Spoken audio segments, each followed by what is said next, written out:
আসসালামু আলাইকুম, সবাই কেমন আছেন? আশা করছি সবাই ভালো আছেন এবং সুস্থ আছেন। তো আজকে আমি রান্না করব হচ্ছে হাঁসের মাংস। এটা আমি হচ্ছে বাটা মশলায় রান্না করব। এখানে হচ্ছে হাঁসটা খুব ভালোভাবে প্রসেস করে কেটে নেওয়া হয়েছে। এই যে দেখতে পাচ্ছেন, এটা একদম বাসায় পালা হাঁস। তো আজকে হচ্ছে হাঁসের মাংসটা একটু স্পেশালভাবে রান্না করা হবে। সেটা হচ্ছে এই যে দেখতেই পাচ্ছেন, এটা হচ্ছে নারকেল বাটা। নারকেল বাটা দিয়ে হাঁসের মাংস কে কে খেয়েছেন অবশ্যই জানাবেন। এখানে নেওয়া হচ্ছে গরম মশলা, এখানে হচ্ছে তেজপাতা, দারচিনি, গোলমরিচ, সাদা এলাচ, কালো এলাচ।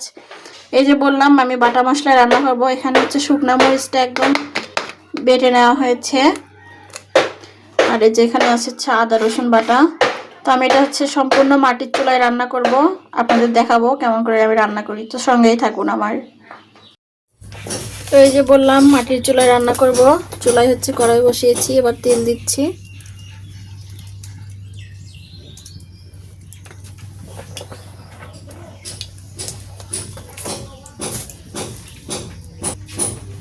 এবার হচ্ছে যে গরম মশলা,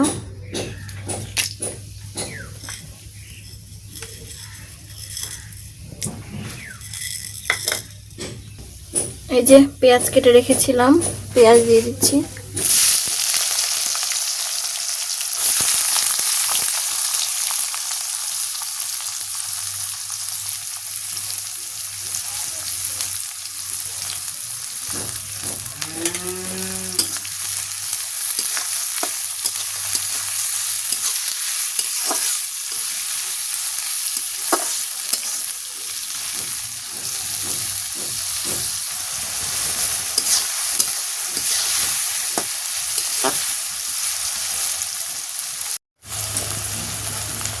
আমি পেঁয়াজটা খুব ভালোভাবে ভেজে নেব।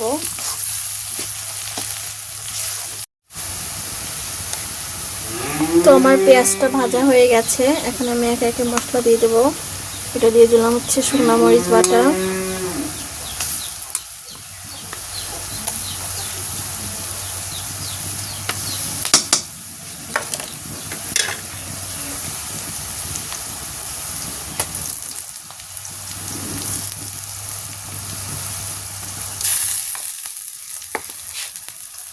দিয়ে দিলাম আদা রসুন বাটা, এরপর দিচ্ছে হচ্ছে হলুদ গুঁড়ো,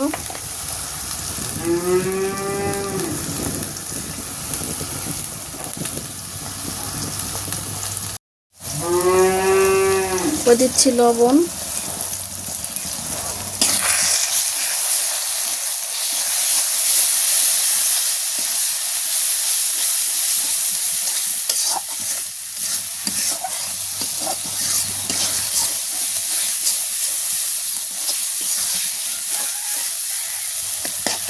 মশলাটা ভালোভাবে মিশিয়ে নিলাম।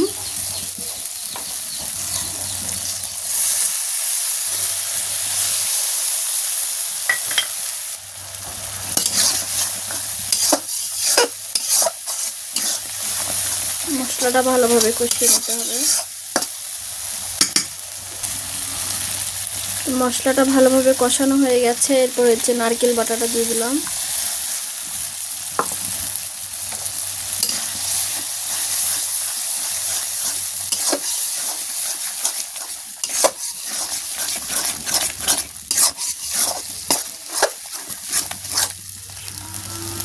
এটা দিয়েও খুব ভালোভাবে কষিয়ে নেব নেড়ে চেড়ে।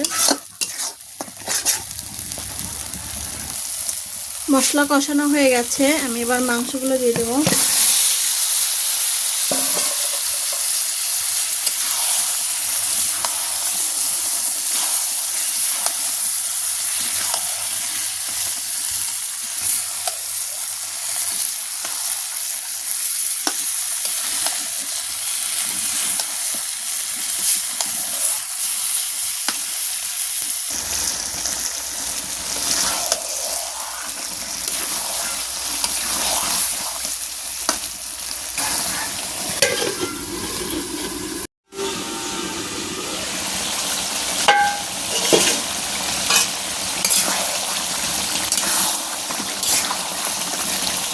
মাংসটা অনেকটা সময় ধরে আমি কষিয়ে নেব, প্রায় 40 মিনিটের মতো।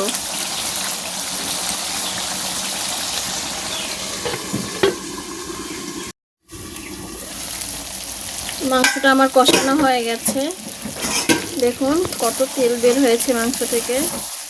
আমি এখন রান্নার জন্য পানি দিয়ে দেব। এটা আমি অনেকটা সময় ধরে কষিয়ে নিয়েছি, প্রায় 40 মিনিটের মতো।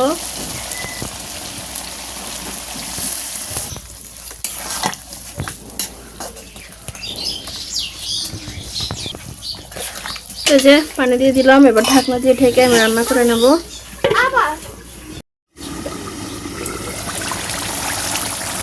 তো এই যে ফাইনালি আমার রান্নাটা হয়ে গেছে, আমি এখন সেটা নামিয়ে নেব।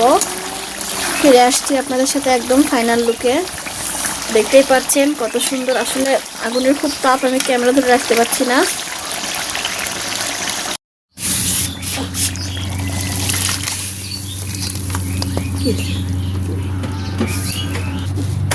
তো এই যে আমাদের হাঁসের মাংস রান্না হয়ে গেছে, দেখতেই পাচ্ছেন কত সুন্দর কালার এসেছে। আমি একটু এই যে গরম মশলা ছিটিয়ে দিচ্ছি, গরম মশলার গুঁড়ো এটা। তো এই ছিল আমার রান্না, আপনাদের কাছে কেমন লাগলো অবশ্যই জানাবেন। আজ এখানেই বিদায় নিচ্ছি, দেখা হবে পরবর্তীতে নতুন কোনো রেসিপি নিয়ে। ধন্যবাদ সবাইকে।